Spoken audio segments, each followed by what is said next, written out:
the following equations in statements. So a question to question 1 আৰু question 2 ত পাৰ্থক্য কি জানা question 1 কেটা আমাক দিয়া আছিলে স্টেটমেন্টত আমি লিখিছিলো কি হত ইকুয়েশনত কিন্তু question 2 আমাক দিয়া আছে কি হত সোয়া question 2 আমাক দিয়া আছে ইকুয়েশনত আমি লিখিব লাগে কি হক আমি ইয়াত স্টেটমেন্টত লিখিব লাগে সোয়া মানে এনেকে লিখিম ন উত্তৰবোৰ এটো কি কৈছে এক নম্বৰত 3x - 4 = কি 5 মানে কি এটা সংখ্যাৰ 3 গুণৰ পৰা 4 বিয়োগ কৰাৰ ফলত কি পালো আমি 5 পালো হয় ন ইয়াক আমি কেনেকৈ ক'ব পাৰো কোৱা ইয়াক আমি ক'ব পাৰিম যে by subtracting 4 from 3 times of a number we get what 5 আমি এনেকৈ ক'ব পাৰিম চোৱা বুজি পাইছা নে এটো আমি কেনেকৈ লিখিব লাগে চোৱা এটো আমি লিখিম প্ৰথমটো চোৱা তেতিয়া বুজি পাবা সো চোৱাচোন তাতে প্ৰথমটো কৰো আমি কেনেকৈ চোৱা ইয়াত কি হল এটা নাম্বাৰৰ 3 টাইমছৰ পৰা 4 মাইনাস কৰা হল তেন্তে আমি কিমান পালো 5 পালো সো এটো আমি কেনেকৈ লিখিব পাৰিম কোৱাচোন চোৱা two solutions সো ইয়াক আমি কেনেকৈ লিখিব পাৰিম 1 2 ইয়াক আমি কি কৰিছো চোৱা যেনেকৈ ইয়াত আছে এক নম্বৰ গিৰাত আছিল আমি ঠিক হেই ধৰণে লিখিম সো subtracting আমি subtract কৰিছো হনে নহয় subtracting সো ভালদৰে যেটো সমীকৰণটো আমাৰ কি আছিল 3x - 4 = 5 হয় তেন্তে এটো কি হ'ব subtracting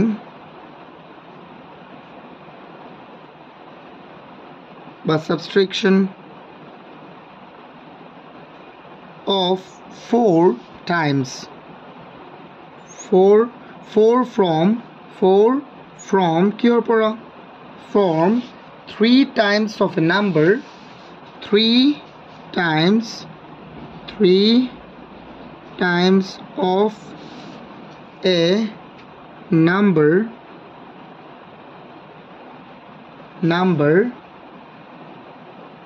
result is 5 result is কিমান 5 মানে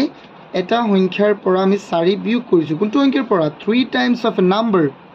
তিনি এটা সংখ্যাৰ 3 গুণৰ পৰা আমি কি বিয়োগ কৰিছো 4 আৰু আমি ৰিজাল্টটো কি পালো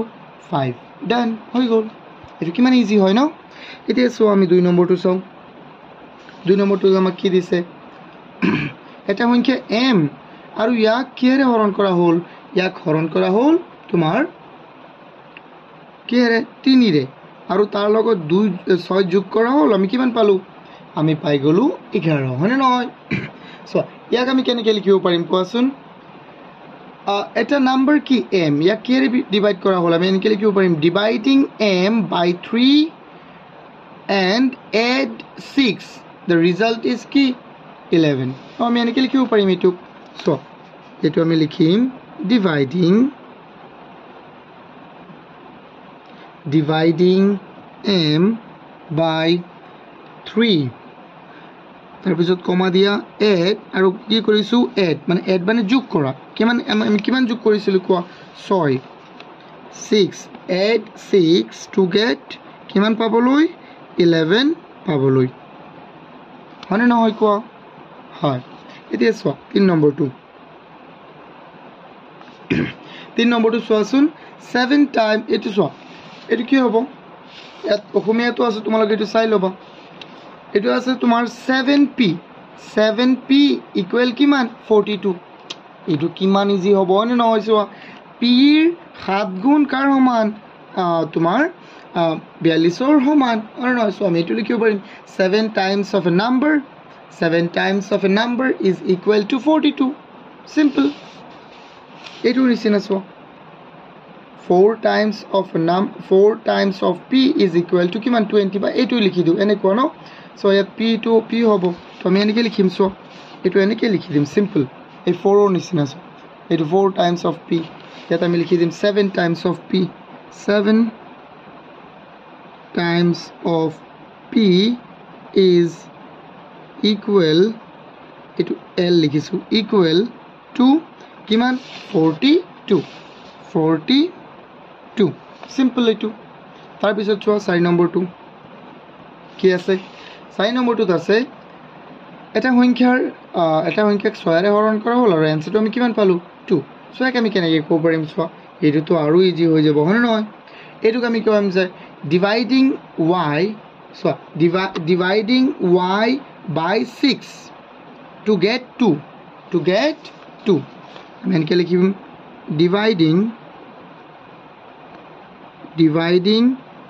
y by m dividing itu m নহয় তো dividing y by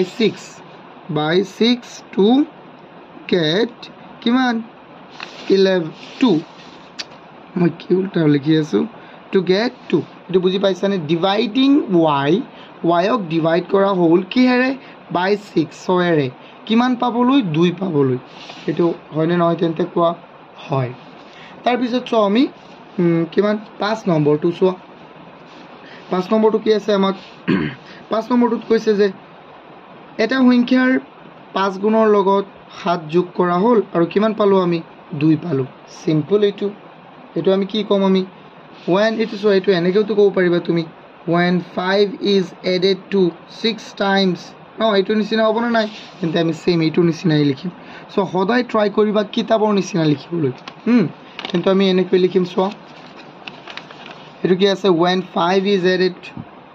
কিন্তু ইয়াত কি 5 হ'ব নাই ইয়াত কি হৈ যাব when 7 is added to when 7 is added to kiman times 5 times 5 times of a number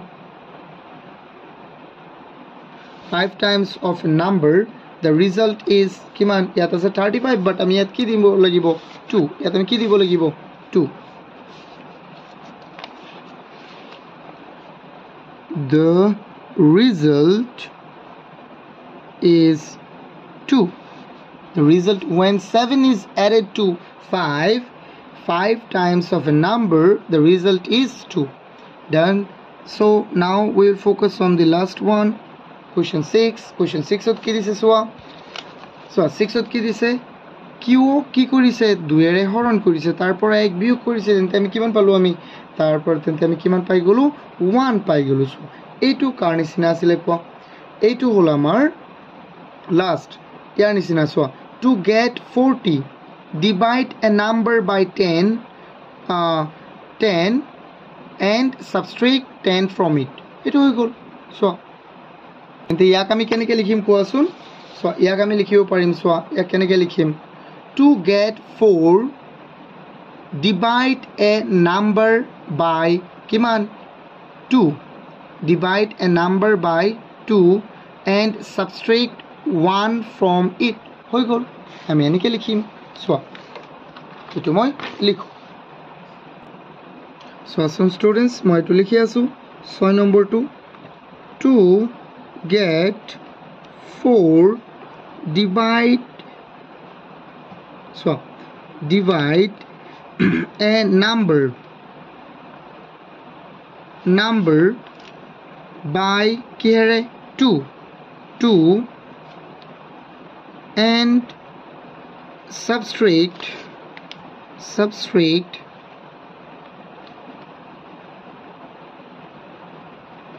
kiman 1 from it 1 from it 4 পাবলৈ আমি এটা সংখ্যাক 2 এৰে হৰণ কৰিছো আৰু তাৰ পৰা 1 বিয়োগ কৰিছো হৈ গল